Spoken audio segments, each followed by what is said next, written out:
Bonjour et bienvenue dans cette nouvelle vidéo de la chaîne YouTube d'Ampara. Aujourd'hui, on va diffuser un extrait de la formation Comprendre et maîtriser son appareil photo. Donc ça s'adresse aux photographes amateurs et on va vous expliquer ce qu'est la mesure d'exposition.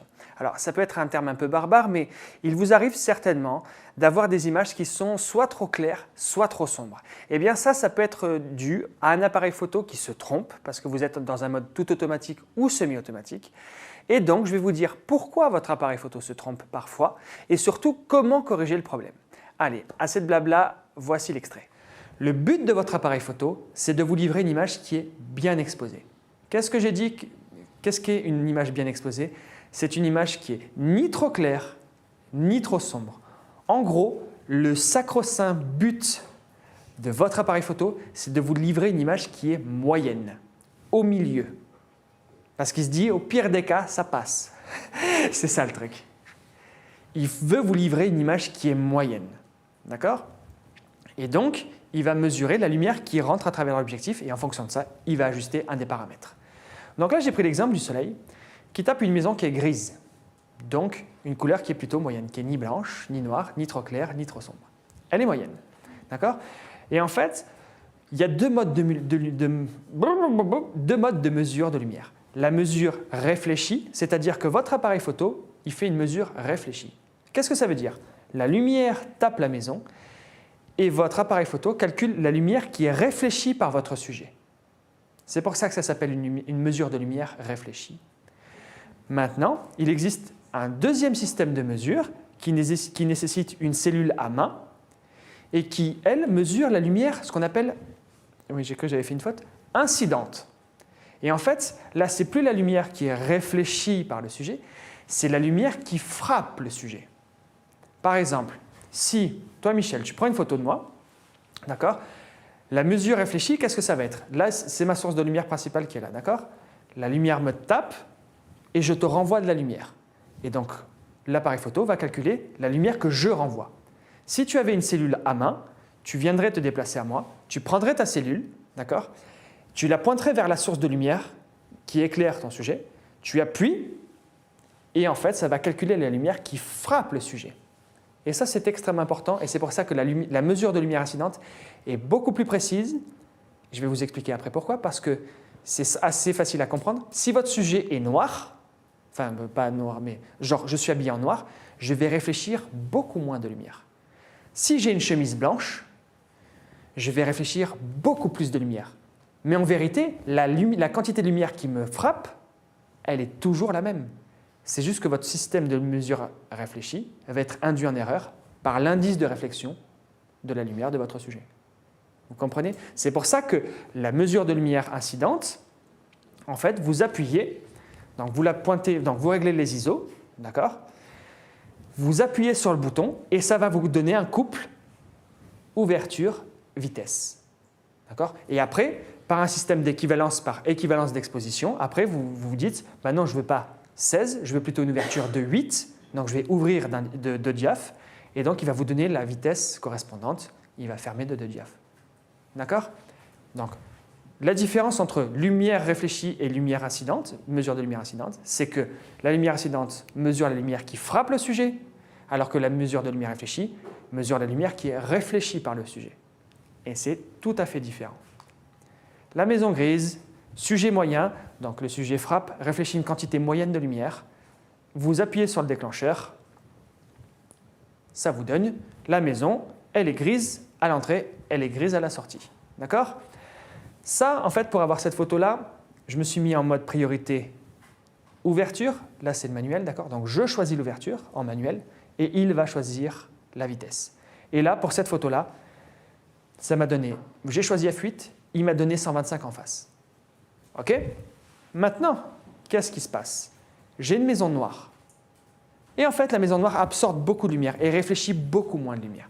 La même quantité de lumière frappe, mais vous avez vu la flèche, je l'ai fait plus fine parce que beaucoup moins de lumière est réfléchie. Qu'est-ce qui se dit, votre appareil photo? D'après vous? Prenez le micro. Qui fait sombre. Exactement. Votre appareil photo, il dit « Ah, il n'y a pas beaucoup de lumière qui est réfléchie. Attention, risque de… » Sous-exposition. Sous-exposition. Il ne voit pas beaucoup de lumière arriver, il se dit « Ah, risque de sous-exposition ». Qu'est-ce qu'il va faire là, d'après vous? Comment il va s'ajuster? Vas-y, Marc. Il va diminuer la vitesse. Exactement. Il va diminuer la vitesse. Et le problème, qu'est-ce que ça va faire? C'est que la bonne exposition, parce que la quantité de lumière qui frappe le sujet, c'était f8 125, il décide de... il est induit en erreur par l'indice de réflexion de l'objet. Il va décider de baisser la vitesse. Je vais être à plus 1. Et ma maison, qui était noire, quand je vais photographier, elle va être grise. Elle va être moyenne. Parce que le but du jeu pour lui, c'est de vous livrer une image qui est moyenne. C'est bon pour ça? À l'inverse, j'ai une maison blanche qui réfléchit énormément de lumière. Qu'est-ce qui se dit l'appareil photo? Alors, une autre personne. Ouais, Nat, vas-y. Qui a plus de lumière par rapport à la maison précédente, mais pas forcément par rapport à la lumière de base. Exactement. Donc on va avoir une photo surexposée. Enfin, Alors, regarde, j'étais à 1/125e, tu vois. Ouais. Il va se dire, oh, beaucoup de lumière qui arrive. Je vais augmenter la vitesse. Ouais. Tu vois? Et donc, il va faire -1. Il va faire -1 parce qu'il va augmenter la vitesse. Il dit, ouf, il y a beaucoup de lumière qui arrive. Donc, mon rideau, il faut qu'il soit plus rapide pour faire rentrer moins de lumière. Et il va être induit en erreur. Et au final, ma maison est blanche. Et quand je vais prendre la photo, elle sera grise. Parce que le but du jeu, c'est qu'il vous livre une image qui est moyenne. C'est bon pour ça? Parce qu'il se dit, moyen, ça passe, ça correspond à 90% des cas, ça va passer. Seulement, il peut être induit en erreur par des sujets extrêmes. Le contre-jour, c'est pour ça que le contre-jour est difficile. C'est parce que le contre-jour, si je dois prendre une photo là de Michel et que je rentre dans le cadre la lampe, qu'est-ce qu'il va se dire l'appareil photo? Wow, il y a beaucoup de lumière. Mais ce qui ne sait pas l'appareil photo, c'est que moi, je m'en fous de cette lumière-là. Moi, ce qui m'intéresse, c'est d'exposer pour mon sujet. Là, si je me mets en mode semi-automatique, qu'est-ce qu'il va faire? Il voit beaucoup de lumière arriver. Je me suis en mode priorité ouverture. Il va augmenter la vitesse. D'accord? Et qu'est-ce que je vais faire? Michel, tu vas être tout sombre. Tout sombre. Exactement, parce qu'il aura augmenté la vitesse. Et alors, c'est à moi, après, de corriger ça. Mais au moins, vous savez comment il fonctionne, l'appareil photo. Vous saurez qu'en situation de contre-jour, il va faire, je vais être méchant, mais il va faire des choses pas bien. Il va falloir un peu lui mettre un peu. Allez, c'est parti. Donc, j'ai fait une petite expérience. J'ai pris ma belle petite boîte grise, d'accord, et le fond neutre, enfin, qui est ni trop clair, ni trop sombre. D'accord? Ça va donner ça, 5/6, 1/60e. Si vous voulez vous amuser à faire l'expérience à la maison, faites-le. C'est assez instructif, moi ça m'a amusé. Maintenant, j'ai mis un livre noir derrière. Bon, qui est un peu sale, désolé, mais j'ai mis un livre noir derrière, qui absorbait beaucoup de lumière. D'accord? Qu'est-ce qui s'est dit? Ah, il n'y a pas beaucoup de lumière. Donc, il est passé de 1/60e à 1/30e de seconde, pour compenser ce qu'il interprète comme une sous-exposition. Le problème, qu'est-ce que ça a fait? C'est que, mon livre noir, déjà, il est plus noir, il est gris. D'accord? Mais surtout, et le plus important, c'est que mon sujet, lui, il est surexposé. Voilà, il a surexposé mon sujet parce que votre appareil photo ne sait pas quel est votre sujet. En fait, il a juste un ensemble de l'image et lui, il essaye que tous les objets soient à peu près exposés moyennement. Mais le problème, c'est que parfois, le moyen pour quelque chose, ce n'est pas bon pour votre sujet. Voilà, là, l'image est moyenne, seulement mon sujet dans l'histoire, lui, il a été surexposé. Dans la seconde d'après, j'ai remplacé mon livre noir par une plaque de polystyrène blanche qui, pour le coup, renvoie beaucoup de lumière. D'accord? Et pour le coup, là, mon arrière-plan, je m'en fous de mon arrière-plan. Je n'expose pas pour mon arrière-plan, j'expose pour mon sujet, pour que mon sujet soit bien exposé. Et bien l'appareil photo, qu'est-ce qu'il s'est dit? Waouh, beaucoup de lumière qui rentre. Donc, je vais augmenter la vitesse. Et donc, il est passé de 1/60e de seconde à 1/125e de seconde.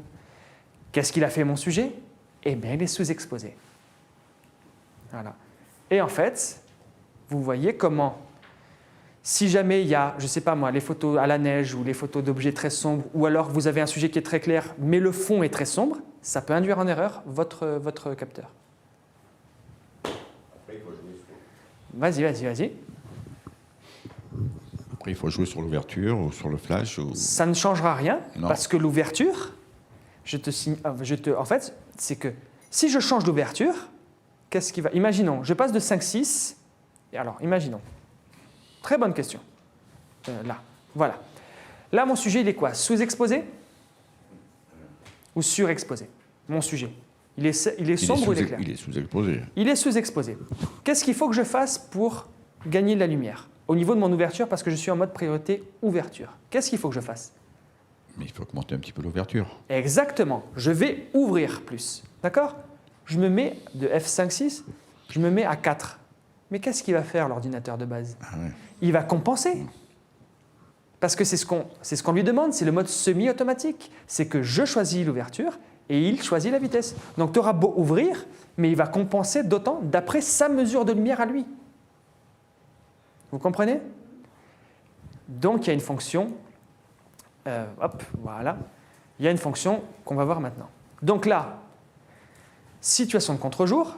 Là, c'est un modèle devant une fenêtre. Donc autant vous dire que je suis exposé ouest et c'était l'après-midi, donc ça envoyait bien de la lumière.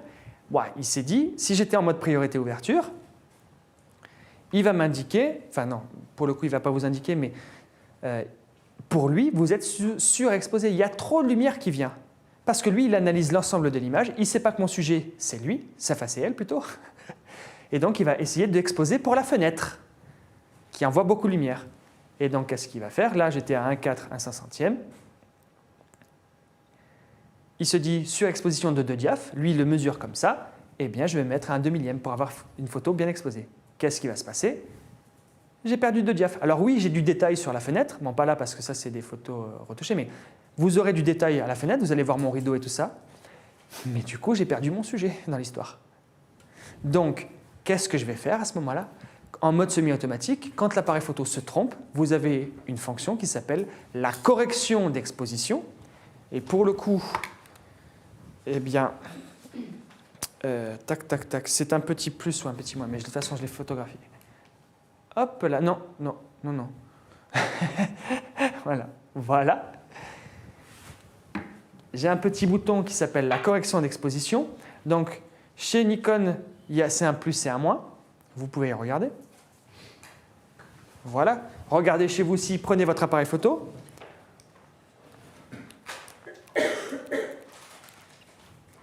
Voilà. Et si vous avez un Canon, en fait, il n'y a pas le petit bouton. D'accord? Mais par contre, quand tu vas toucher ta molette de derrière, si tu en as une, tu en as une? Ah, la fameuse deuxième molette. Alors, ben, ça doit être dans le... Alors, peut-être que tu as un bouton, toi. Non, quand vous avez 2 molettes, la molette de derrière, elle va faire office, sur Canon, elle va faire office de correction d'exposition. Vous n'avez pas besoin d'appuyer sur un bouton. Hein? J'ai un bouton. Ah, tu as un bouton, voilà. Et donc, vous appuyez sur le bouton, vous tournez la molette, et vous lui dites à la main, écoute mon gars, tu t'es trompé. Moi, la bonne mesure d'exposition, c'est +2. Et donc, vous allez appuyer sur le bouton correction d'exposition, aller à +2, et à ce moment-là, il va vous obéir parce que c'est quand même qu'une machine et qu'il faut qu'il nous obéisse. Donc, je vais lui indiquer +2 EV, exposure value, d'accord? Et donc, comme je suis en mode priorité, alors attendez, je vous laisse regarder parce que je suis en train de dire des choses qui vont vous servir. Je vous laisse utiliser. Non, je vous laisse utiliser, si ça vous va.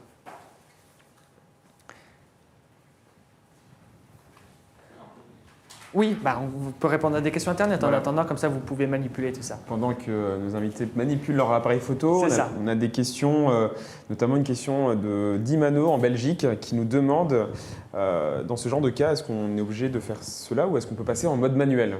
Alors pour le coup, moi je te conseillerais de passer en mode manuel, mais pour le mode manuel, il faut que tu sois suffisamment à l'aise avec tous les chiffres pour savoir de combien corriger et comment corriger.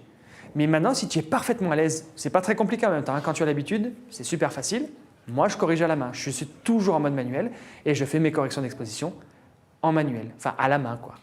J'utilise pas la fonction correction d'exposition. La fonction correction d'exposition, ça s'utilise soit en mode priorité ouverture, soit priorité vitesse. Voilà. Donc oui, tu peux. On a une autre question. L'utilisation de l'histogramme sur le boîtier ne peut-il pas aider pour l'exposition? Non, l'histogramme, en fait, c'est une donnée, c'est un fait, ça vous donne une info. Donc, parce que l'histogramme, ça on verra à la fin, c'est-à-dire que c'est un graphique qui va vous dire si vous êtes surexposé ou sous-exposé, ou bien exposé. Mais c'est juste une info, ce n'est pas un paramètre sur lequel on peut agir pour corriger quelque chose. En fait, ça vous donne une info précise et ensuite vous devez ajuster ou sur l'ouverture, ou sur la vitesse, ou sur les ISO. Une question de Faisal. Non, de Charles, pardon. Du fait que l'appareil livre des photos moyennes, quelle action devons-nous faire pour obtenir des photos correctes? Eh bien, en fait, ça va être la correction d'exposition que je vais finir d'expliquer. Mais en gros, si tu n'es pas satisfait par l'exposition, d'accord, que te livre ton appareil photo, tu passes par la fonction correction d'exposition et tu vas pouvoir lui dire non, je veux une image plus claire ou non, dans ce cas-là, je veux une image qui est plus sombre. Oui, Michel, dis-moi. Ou éventuellement sur la balance des blancs aussi, non? Non, la balance des Non. blancs, on le verra aussi demain, certainement. La balance des blancs agit sur les couleurs, mais n'a rien à voir avec l'exposition. L'exposition, c'est 3 paramètres. Ouverture, vitesse, ISO. Point barre. Le système autofocus n'a rien à voir là-dedans, la balance des blancs n'a rien à voir là-dedans, l'histogramme n'a rien à voir là-dedans, RAW, JPEG n'a rien à voir là-dedans. L'exposition, c'est le triangle. Ouverture, vitesse, ISO. Il n'y a pas de miracle, il n'y a pas de paramètres cachés ou quoi, c'est juste cela. C'est bon? Qu'est-ce que je voulais vous montrer? Oui, donc, eh bien, donc je finis la correction d'exposition et je vais essayer de vous montrer un exemple de contre-jour avec justement Michel et la lampe qui est en plein milieu de mon visage. Donc, en gros, si mon image là, elle est trop sombre, si je suis en mode priorité ouverture, je peux lui dire non, fais-moi une image qui est plus claire. Donc, j'appuie sur le bouton, je tourne la molette ou je ne fais que tourner la molette si je n'ai pas de bouton. D'accord? Et je lui dis mets-moi plus 2. D'accord? Et donc, si je suis en mode priorité ouverture, comme je choisis l'ouverture, qu'est-ce qu'il va faire? Il va s'ajuster sur la vitesse. Et donc, la correction d'exposition en mode priorité ouverture agit sur la vitesse. Inversement, si je suis en mode priorité vitesse, je veux contrôler absolument la vitesse et que j'applique une correction d'exposition, cette correction d'exposition va s'appliquer au niveau de l'ouverture. Il va toucher le paramètre dont il est en charge. S'il est en charge de la vitesse, en mode priorité ouverture, il va toucher la vitesse. Si l'ordinateur est en charge de la vitesse, il va toucher la vitesse. C'est bon pour ça? OK. Donc, ce que j'ai fait, c'est plus 2 et je récupère mon image. Mais par contre, voilà, je lui dis, donc, je lui dis, mets-moi plus 2. Qu'est-ce qu'il a fait? Il a fait plus 2 au niveau de la vitesse, le paramètre dont il est en charge. Plus 1, plus 2. Voilà, j'espère que cette vidéo vous aura fait progresser. Si vous ne voulez rien louper des prochains extraits qu'on va diffuser, eh bien, il suffit de vous abonner à la chaîne YouTube en cliquant sur le bouton qui est donc juste là, je vous l'ai indiqué. Et si vous voulez voir l'intégralité de la formation, il suffit d'aller voir sur le site d'Ampara et ça se passe par ici. Voilà, je vous remercie infiniment de votre fidélité et je vous dis à très bientôt.